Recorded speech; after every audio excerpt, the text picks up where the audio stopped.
আলাইকুম রহমতুল্লাহ আশাক। ওয়ালাইকুম আসসালাম রহমতুল্লাহ বরকাতুহু। জি, আচ্ছা, কেউ যদি উমরাতে কোথা গিয়ে, থেকে বলছেন? নিউ ইয়র্ক থেকে, আচ্ছা, বলেন। কেউ উমরা করার জন্য নিয়ত ছিল যে আহ, বাবার পক্ষ থেকে উমরাটা করবে, হুম। কিন্তু যখন নিজের মুখে উমরা করেছে, নিজের উমরা করেছে। জি হ্যাঁ, নিজের উমরা অবশ্যই করতে হবে, হজ করতে হবে। যেই ব্যক্তি বদলি উমরা হজ করবেন তার নিজের উমরা হজ অবশ্যই ফাইনাল থাকতে হবে, করা থাকতে হবে। জি এটাই যখন সঠিক নবী সাল্লাল্লাহু হ্যাঁ, আলাইহি ওয়াসাল্লামের কথা। আচ্ছা।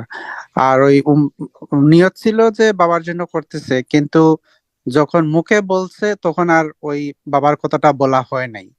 এখন ও, এই উমরাটা বলা কোনো শর্ত কে নাই। পাবে?